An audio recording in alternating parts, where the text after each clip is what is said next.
Good morning, GTA Cars dito tayo sa shop. Sobrang daming clients guys, may mga walk-in clients tayo.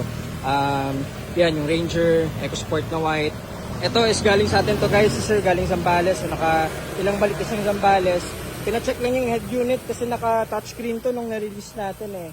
Nakuha natin ganun na. So binalik na lang natin sa stock para ano. So yun lang yung problema ni sir. Ngayon babalik na ulit silang Zambales. Balikan lang. Umalis to sila kanina 3 AM, 5 hours yung biyahe. So all goods. Tapos ito, checking, walk-in client natin. Tapos may isa pa doon, color black na EcoSport. PMS din, walk-in client. Mga hindi galing sa atin itong mga units na to guys. Ito naman yung kay sir is 6 months na pala yung nabili sa atin to. PMS lang din, change oil. Sabi ko nga sir, kaka-release ng change oil agad. 6 months na pala. So, ang bilis lang.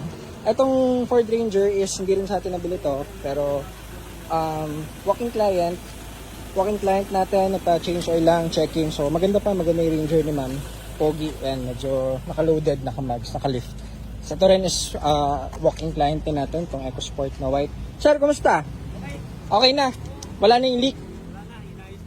Okay na yung... Ano, gamit nyo sa Laguna lagi? Oo, nung tinisting ko lang kasi na maganda condition. Ayos naman. Yun lang yung leak. Okay na sir. Sinit na seal na. O ito guys, fast brake unit natin tong Ertiga.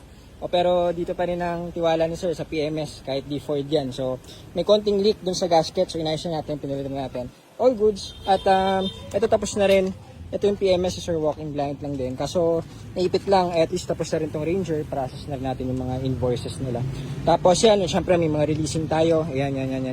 So yun muna, at daming tao dito shop guys. At sir, pa-wait lang po At papasok natin yung mga sasakyan.